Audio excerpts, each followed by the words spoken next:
Welcome to the Legally Speaking podcast. I'm your host, Rob Hanna. I'm delighted to welcome back Paul Sampson for our second episode of our Life at the Magic Circle in a Positive Light series. Last week, we talked about Paul's trainee days, and today we dive into Paul's associate experience from working with Allen & Overy. So welcome back, Paul. Thanks, Rob. Thanks for having me back. Absolute pleasure. So we're going to jump straight into it. So you're now, rewind the clock, you're an associate at A&O.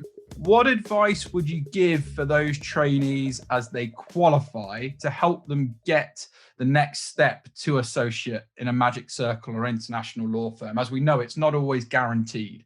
Yeah, I mean, I think the first thing I'd say is, be true to yourself, because a lot of people have a fairly good idea after, 2 years what they want to do. And it doesn't always work out, as you say, Rob, but that doesn't mean that you can't have a fantastic career elsewhere doing that very thing you want to do. So I was always told by people that mentored me to sort of back myself. And I think that's what you need to do. Hopefully it works out at the firm you're at. But if it doesn't and you don't get offered what you want to do, don't settle, because that will probably not lead to a happy outcome. So you do have to back yourself, but also realize that it's a very competitive process and very subjective. So you're up against a lot of other people, and that can be a challenge. But if you do want to do a particular specialism, then you just got to go for it. Yeah, no, absolutely. You've just got to chuck everything into it. So I'm right with you on that point. So let's talk about your overarching experience then. How did you find being an associate in this massive sort of international Magic Circle law firm? Just rewinding slightly, as I think I mentioned last week, I did a client secondment in my last seat, which I have to say was a fantastic opportunity, because when you go on secondment, you're just treated as a lawyer rather than as a trainee, and there is a difference. So 6 months at the bank that I was in, by the time I came back, I felt much more ready to take the step up from trainee to associate. That would be my first point. In terms of how I found it when I came to the team, actually, the thing to realize is that no one's expecting you to be a superstar, to know everything in your particular practice area. Everyone's been through the same process. So they know that you're coming back and you may not have been in the department for, a year or so. So people worry that the expectations are going to be that they know everything about what the department does. And that of course isn't the case. And all you really need to be is just keen and eager to get involved and put your hand up for things. It's as simple as that. Yeah. Okay. Well, I love that sort of, proactive attitude that's definitely shining through there. In terms of being different, keeping with that theme, how does being an associate differ from being a trainee at A&O? What are sort of the things okay, wow, that was a bit of a shock. I suppose there's pros and cons, isn't there? So, as a trainee, you are completely protected. You tend to work with your supervisor most of the time, although, trainees are sort of a shared resource. The best trainees make sure they work for as many people as possible, but you are somewhat protected by your supervisor. And that all kind of changes as an associate when, suddenly you're sort of fair game to everyone, as it were. So that can be quite, a new something to get your head around.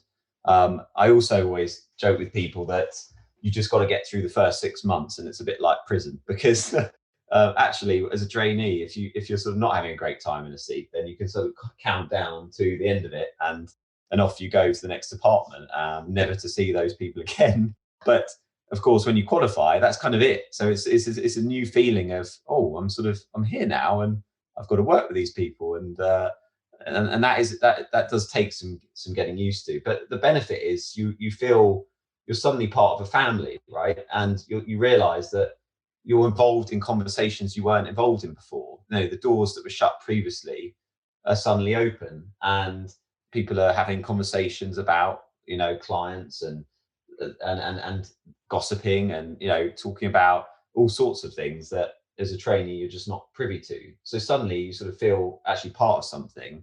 And it's just nice to know that you don't have to go, assuming you've qualified into the right area. You don't have to go and get to know a load of new people. in terms of the work, I think the main difference is really you're expected to know where to find the answers for things. So as a trainee, you're given benefit of the doubt, but as an associate, if someone asks you to do something, they don't necessarily have the time or the patience to kind of go through it ad nauseum. So you're supposed to be able to know that you'll be able to find the relevant person in the relevant office that help you with that particular question, or the support staff, or whatever it may be. So I think that's probably the main difference, Rob. Yeah, no, and thanks for highlighting that. And something that would be helpful for our listeners to know as well. Next week, we're going to be talking about your senior associate days. But, a lot of law firms, tend to recruit by PQE level. Typically, it'll be, say, 1 to 2 or 2 to 4 tends to be a sort of a big bracket where there's a lot of movement and activity. What did you know as a sort of 1 or 2 PQE that you didn't know as a sort of 3 or 4 or 5 PQE associate? What do you pick up, and, what is that development and how does it look like? You don't know anything at 1 and 2. That's the reality. So I think what you learn very quickly is how much you don't know.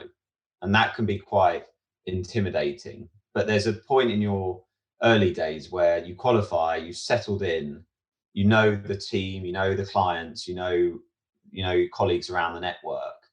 And that probably takes sort of 18 to 24 months. And that kind of 2 to 3, 2 to 4 year, actually you're quite sort of comfortable, because you sort of know enough to get by, and you're not quite yet at the level of responsibility where things are going to go out without people checking them, because everything's obviously triple distilled, right? I think when you get to sort of 4 or 5 and you into the realms of getting promoted to senior and that sort of level, the expectations do change, and what is demanded from you is different at that point. So but you're right, Rob. A lot of people do get itchy feet around 2 to 4, and I think that's partly because probably a while from being promoted, and they don't know where their trajectory is. But equally, they've now been at the firm, for sort of 5, 6 years, and probably a lot of their friends who are non-lawyers have already changed jobs sort of 3 or 4 times. So that's a funny period, and I know you and your peers come hunting around that level for that reason. Yeah, no, absolutely. It's definitely a busy part of the market, that's for sure. And just as our sort of final question regarding your associate days with A&O, what were some of the things you most enjoyed whilst being an associate? In the early days, I think I had fatigued from going from department to department. So I'm sort of a creature of habit. So it was just nice to be in one place. It was nice to feel accepted into a team. I actually sat with a partner, which was a bit of a shock, because I was looking forward to having a nice office with an associate and all the freedom that brings. And a lot of people really enjoy actually going from sitting with a supervisor to sitting with a fellow associate, where you can have a slightly different experience, different conversations, etc.